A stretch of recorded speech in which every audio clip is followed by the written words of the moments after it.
Pemirsa, Joe Biden memutuskan mundur dari Pilpres Amerika Serikat 2024. Lalu siapa calon kuat yang akan diusung oleh Partai Demokrat dalam Pilpres Amerika Serikat 2024? Kita akan membahasnya bersama pakar hubungan internasional Teguh Reza Shah. Selamat sore, Pak Reza.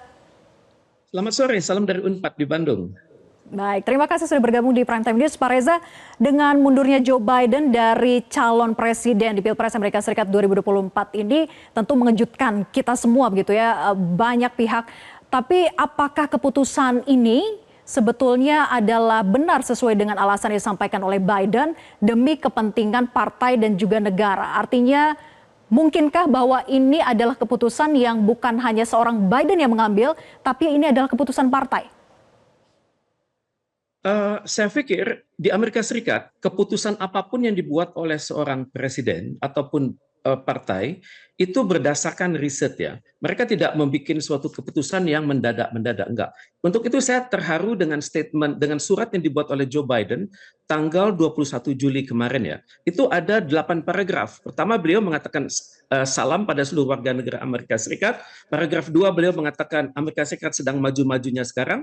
Di paragraf ketiga beliau mengatakan ekonomi sedang baik, bangsa kita sedang membangun, kemudian banyak terlibat dalam kegiatan kesehatan, kemudian peran rakyat Amerika Serikat itu semuanya ada satu kesatuan. Baru dalam paragraf ke-7 beliau mengatakan terima kasih pada seluruh rakyat Amerika Serikat dan kepada Kamala Harris yang prestasi kerjanya luar biasa. Dan dengan itu ditutup di paragraf ke-8 beliau mengatakan Kamala Harris itu punya kemampuan bekerja sama seluruh masyarakat Amerika Serikat. Jadi dari hal ini saya bisa melihat bahwa ada alasan yang sangat filosofis, tapi juga kita bisa melihat dari performance atau kinerja Biden sehari-hari kan. Ternyata usia itu tidak bisa bohong. Kita melihat bahwa usia 81 itu tidak bisa dilawan. Kemudian memang terbukti dalam kenyataan Biden sulit bicara, sulit membaca dan juga sulit dalam menyapa mitra-mitranya. Kemudian yang mengejutkan Biden adalah sebelum penembakan itu sendiri, rating Donald Trump sudah menaik, konon sekitar 80 sampai 85%. Kemudian setelah Donald Trump tertembak, itu rating Donald Trump semakin meninggi. Dan juga Biden mungkin melihat bahwa Donald Trump itu mampu memukau masyarakat Amerika Serikat itu lintas generasi, lintas profesi. Jadi saya pikir ada alasan-alasan psikologis dan juga ada alasan-alasan politis yang membuat seorang Biden mengatakan saya hanya akan memimpin Amerika Serikat sampai batas periode sekarang, dan untuk itu saya mempercayakan Kamala Harris untuk menjadi wakil dari Partai Demokrat untuk itu. Pak Reza, artinya bukan hanya soal kesehatan saja, tapi juga bagaimana Biden begitu realistis melihat hasil survei terakhir begitu ya, di mana-mana seringkali Trump yang justru unggul dibandingkan dengan Biden yang petahana. Betul, inilah hebatnya Donald Trump sebagai seorang pribadi ya. Secara intelektual sangat tinggi, beliau memahami masalah-masalah teknis, beliau mampu berhadapan dengan lintas usia di masyarakat Amerika Serikat, beliau mampu menghadapi lintas profesi, dan juga beliau mampu menghadapi berbagai organisasi-organisasi politik, organisasi sosial budaya Amerika Serikat, dan beliau memiliki rasa percaya diri yang sangat tinggi. Jadi para staff-staffnya hanya cukup memberikan pointers dalam misalnya antara 5 sampai 10 pointers, dan untuk itu Donald Trump akan melakukan retorika yang luar biasa dan dapat mengetuk hati audiens yang ada dengan dia. Dan untuk itu ya kita harus akui saat ini di mana masyarakat Amerika Serikat melihat kepemimpinan Amerika Serikat sedang menurun. Kita perhatikan majalah Times bulan April tahun ini mengatakan kredibilitas Amerika Serikat dan Israel sedang menurun. Kemudian juga masyarakat Amerika Serikat sendiri melihat bahwa kredibilitas Cina menaik di lintas benua, apalagi dengan proyek-proyek Belt and Road Initiative.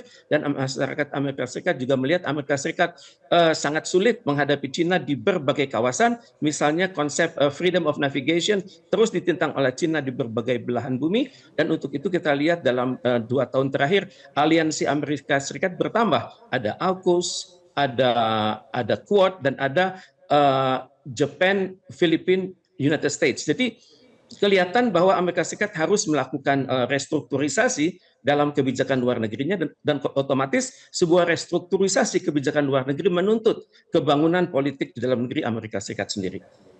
Artinya bisakah dikatakan bahwa keputusan Joe Biden ini memang menjadi angin segar bagi Demokrat karena akhirnya bisa mencari lawan yang setidaknya setara untuk bisa mengalahkan Trump kembali begitu ya.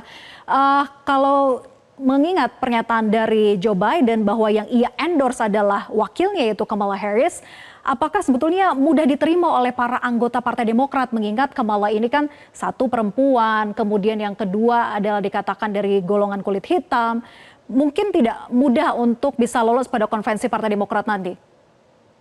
Kita harus akui konvensi Partai Demokrat itu sedang berjalan saat ini dan anggotanya sekitar 3 ribuan dan untuk bisa menjadi wakil Kamala Harris harus memiliki jumlah suara lebih dari setengah.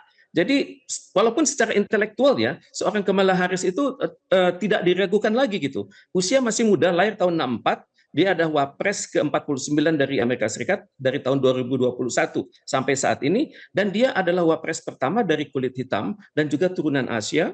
Kemudian beliau pernah menjadi anggota Senat tahun 2017 sampai 2021, Jaksa Agung di negara bagian California tahun 2011 sampai 2017 dan juga dalam debat-debat terakhir melawan Donald Trump, maka seorang Kamala Harris itu mampu mengimbangi. Jadi mampu berpikir double, pertama mempertahankan posisinya sendiri, kemudian mendukung posisi dari Joe Biden yang bersamanya dan gelar akademiknya cukup tinggi, BA dari Harvard dan LLM dari Hastings College. Namun untuk menjadi wakil dari Partai Demokrat ya tentu saja pesaing-pesaingnya bertambah kan. Misalnya dari Gubernur Michigan Gretchen Whitmer itu seorang wanita, kemudian kelompok pria misalnya dari Gubernur Illinois Mr. Pritzker, kemudian Gubernur dari California Gavin Newsom, kemudian Gubernur dari Pennsylvania Josh Shapiro. Menarik kalau Michelle Obama akan turun, kemudian juga konon saya dengar berita bahwa Hillary Clinton juga akan turun. Ini akan sangat menarik. Ini adalah bukti bahwa pemilihan presiden di Amerika Serikat itu benar-benar berdasarkan intelektualitas, berdasarkan kesetujuan parpol dan kita lihat masyarakat Amerika Serikat itu sangat logis di mana calon yang mereka tentukan nanti benar-benar memiliki kriteria pemimpin masa depan. Ya, menarik untuk kita ikuti bersama nanti hasil keputusan dari konvensi Partai Demokrat siapa yang akan diusung sebagai capres begitu ya untuk menggantikan posisi Joe Biden, apakah sesuai dengan yang di-endorse yaitu Kamala Harris atau Michelle Obama atau juga Hillary Clinton. Kita nantikan bersama. Terima kasih Pak Teguh Reza Shah atas analisa Anda dan bergabung bersama kami di Primetime News. Selamat sore. Jelajahi cara baru mendapatkan informasi. Download Metro TV Extend sekarang.